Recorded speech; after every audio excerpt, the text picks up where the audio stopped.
Japan में चावल के भाव उत्पादन लागत से 40% नीचे जा चुके हैं, लेकिन भारत के किसान इसे सिर्फ जापान की कहानी समझकर नजरअंदाज ना करें, क्योंकि ग्लोबल चावल बाजार में जो दबाव इस समय बन रहा है उसका असर भारत के धान और चावल बाजारों तक पहुंच सकता है।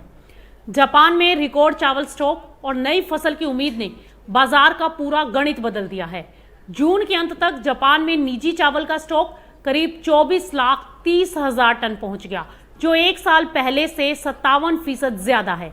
स्टॉक बढ़ा तो कीमतों पर दबाव आया और अब किसानों को मिलने वाली कीमत पिछले साल के मुकाबले करीब 40% तक कम होने की आशंकाएं जताई गई हैं। लेकिन अब नजर भारत पर डालिए। भारत दुनिया के सबसे बड़े चावल निर्यातकों में एक है और वैश्विक चावल व्यापार में हमारी हिस्सेदारी करीब 40% के आसपास है।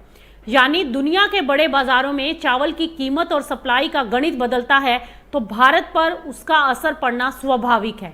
और इस समय ग्लोबल बाजार में सिर्फ जापान ही दबाव में नहीं है, वियतनाम में भी चावल के एक्सपोर्ट भाव पर दबाव बना हुआ है और वहां किसानों और निर्यातकों को बचाने के लिए न्यूनतम कीमत तय करने का भी प्रस्ताव किया गया है। ऐसे में भारत के लिए तस्वीर दो तरफा है। अगर दुनिया में चावल की सप्लाई ज्यादा रहती है और अंतर्राष्ट्रीय कीमतें नीचे आती हैं तो भारतीय एक्सपोर्टर्स को कम कीमत पर कंपटीशन करनी पड़ सकती है और इसका असर घरेलू धान बाजार पर भी पड़ सकता है। लेकिन दूसरी तरफ भारत के पास एक बड़ा फायदा भी है, बड़ा उत्पादन, मजबूत स्टॉक और विशाल निर्यात बाजार।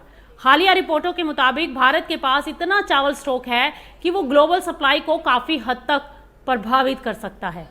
अब किसान के लिए सबसे बड़ा सवाल, क्या ग्लोबल चावल की कमजोरी का असर धान के भाव पर आएगा या नहीं, ये पूरी तरह फिलहाल तय नहीं है, क्योंकि भारत में सरकारी खरीद, एमएसपी, घरेलू डिमांड, एक्सपोर्ट पॉलिसी और नई खरीफ फसल कीमतों की दिशा तय करेंगे। 2026-27 के लिए सामान्य ग्रेड धान का एमएसपी 2,441 रुपए प्रति क्विंटल तय किया गया है। एक और अहम बात, भारत के एक्सपोर्ट सेक्टर में इस समय लॉजिस्टिक भी बहुत बड़ी चुनौती है, इसे भी ध्यान में रखिए। कांडला पोर्ट पर कंटेनर और क्लियरेंस की देरी से चावल एक्सपोर्ट प्रभावित होने की भी खबरें सामने आ रही हैं। यानी किसान के सामने तस्वीर साफ है, जापान में रिकॉर्ड स्टॉक, वियतनाम में गिरते एक्सपोर्ट भाव और ग्लोबल बाजार में बढ़ता कंपटीशन।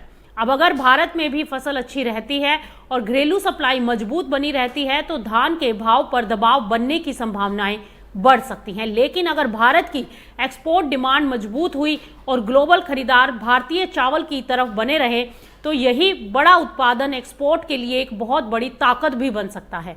इसीलिए आने वाले महीनों में किसान सिर्फ मंडी का भाव नहीं बल्कि ग्लोबल चावल कीमत, भारत का एक्सपोर्ट, सरकारी खरीद और नई फसल की आवक, इन 4 संकेतों पर नजर बनाए रखें, क्योंकि जापान में शुरू हुआ चावल का दबाव अगर एशिया के दूसरे बाजारों तक पहुंचा तो अगला सवाल भारत के धान के भाव पर होगा।